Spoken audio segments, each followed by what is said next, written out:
What if I told you that your brain is actually designed to make you miserable with worry? It sounds like a cruel joke, but it is a fundamental truth of human psychology. You are lying in bed at 3 a.m., and suddenly your mind decides to remind you of a mistake you made 5 years ago. It feels like a heavy weight on your chest that just won't go away, no matter how hard you breathe. Why do we do this to ourselves? Why are we so prone to worrying even when everything seems fine on the surface? It is not just about being stressed or having a busy life. There are deep-rooted reasons why your mind refuses to stay quiet when you need it most. And by the end of this journey, you might just find out which type of worrier you are. Understanding the why is the first step to reclaiming your peace of mind. We often think of worry as a flaw, or a sign of weakness, or a personality defect. But worry was once your greatest survival tool in the wild. In the ancient world, being a worrier meant you were the one who stayed alive. This brings us to our first category, which is the Survivalist Sentinel. These are the people whose brains are still running on software from thousands of years ago. Back then, the world was a very dangerous place, filled with real and immediate threats. A rustle in the grass could mean a predator was waiting to strike at any moment. If you did not worry about that sound, you did not survive to pass on your genes. So the brains that were the most anxious and hyper-aware were the ones that succeeded. Your brain does not know the difference between a hungry lion and an unanswered email from your boss. It treats both situations like a life or death struggle for survival. This is why you feel that surge of cortisol over things that are not actually dangerous. Your inner sentinel is just trying to protect you from a threat that does not exist anymore. It is constantly scanning the horizon for trouble and finding it everywhere. For the sentinel, worry is a form of vigilance and a way to stay safe. They feel that if they stop worrying, they will be blindsided by a sudden disaster. To them, being relaxed feels like being unprotected and vulnerable. Now let us look at the second type, which is the Perfectionist Controller. This type of worry comes from a deep-seated need for order and total predictability.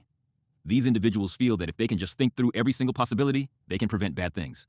They believe that worry is a productive activity that helps them stay ahead.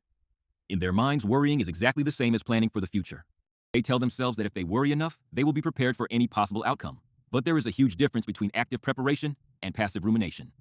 Preparation leads to helpful action, while rumination leads to mental paralysis. The Perfectionist Controller is often terrified of making even a small mistake. To them, a single failure feels like a total collapse of their entire identity. So they use worry as a shield against the sharp pain of disappointment. They think that if they expect the worst, they won't be hurt as much when it happens. But all this does is force them to live through the pain twice in a row. They are trapped in a cycle of what-if questions that have no end.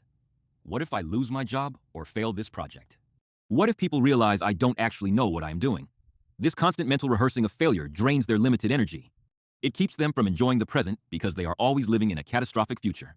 Finally, we have the third type, which is the information overloader. This is a very modern phenomenon that our ancestors never had to deal with. We live in an age where we are bombarded with news and data every single second. Our brains were never meant to process this much information at this incredible speed. We are constantly exposed to global crises and endless streams of bad news. The overloader feels the weight of the entire world on their fragile shoulders. They see tragedy in another country, and their brain processes it as a personal threat. This creates a state of chronic high alert that never shuts off. Their nervous system is constantly being overstimulated by invisible signals. The overloader loses the ability to distinguish between what is important and what is noise. Everything feels urgent, and everything feels like a valid reason to worry. This leads to a sense of total helplessness because most of these things are out of their control. They are stuck in a digital loop of fear and anxiety. The more they search for answers, the more terrifying questions they find. It is a cycle of anxiety fueled by the very technology that was supposed to help us.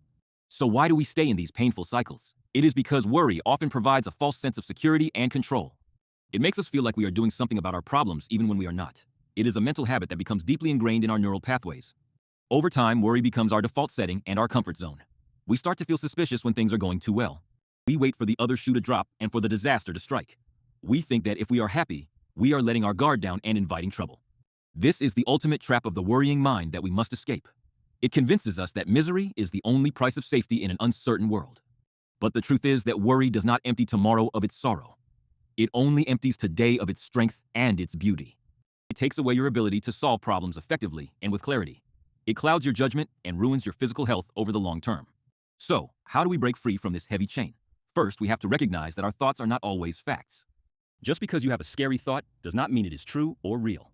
We have to learn to observe our worries without becoming them. We have to realize that most of the things we fear will never actually happen. Resilience is built through action and acceptance, not through endless rumination. It is about learning to sit with uncertainty and saying that it is okay. I do not have all the answers right now, and I do not need them to survive. This shift in perspective is the true key to finding peace in a chaotic world. Which type of worrier did you see in yourself today? Are you the sentinel, or the controller, or the overloader? Let me know your thoughts in the comments below. If this perspective helped you today, then hit subscribe for more deep dives. We go deeper every single day to unlock the secrets of the mind.